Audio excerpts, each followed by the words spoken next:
Advaita Vedanta is one of the 6 schools of Hindu philosophy that teaches non-duality, that Brahman is the ultimate reality and the transient world that we see is an illusion or Maya.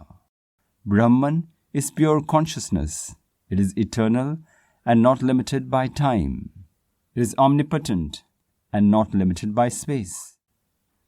Adi Shankara, also known as Adi Shankaracharya, is considered one of the most prominent exponents of the Advaita school of Vedanta.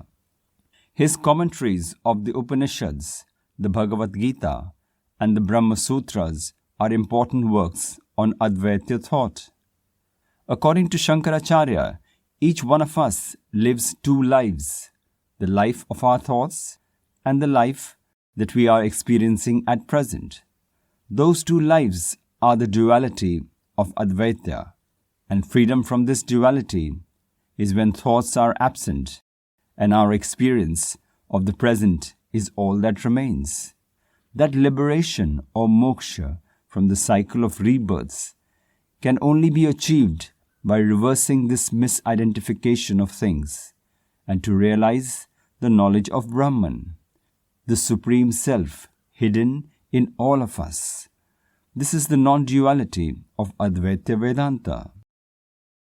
Shankaracharya uses the famous parable of the clay pot, which is taken from the Upanishads, which states that by knowing a lump of clay, all things made of clay, including a pot, may be a sculpture or just a simple lump of clay.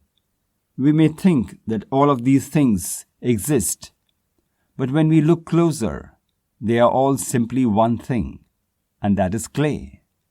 I see clay in one shape, and I call it a pot. I see it in another shape, and I call it a sculptured statue. But these are only mental constructions that are all just referring to one single thing, that is again clay.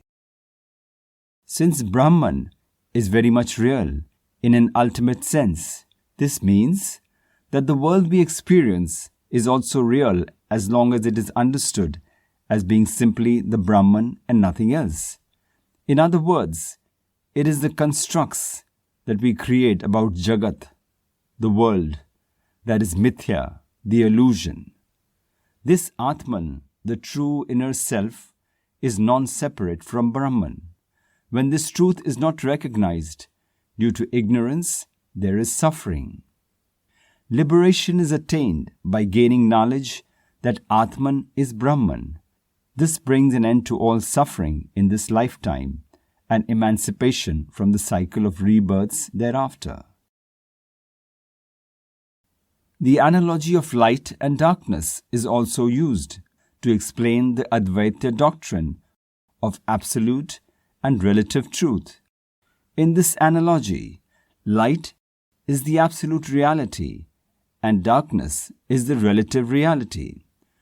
We say that the earth rotates on its axis, and hence we experience day and night, or light followed by darkness. This depends on your perspective.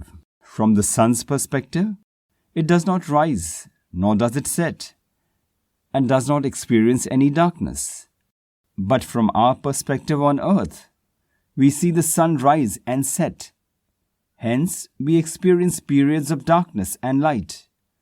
Both perspectives are true in their own ways. Both are realities and valid truths from their individual perspectives. For Adi Shankaracharya, there is no multiplicity. There is only oneness of existence and divinity within us. There is only Brahman, and all else is a false attribution. Duality is perceived to be illusory, and Atman alone is known as the sole reality, pure consciousness or Brahman. Then it is established that all our experiences, ordinary or religious, pertain to the domain of ignorance, avidya, that one perceives. Brahman is experienced through knowledge when we dispel duality and achieve freedom from our perceptions.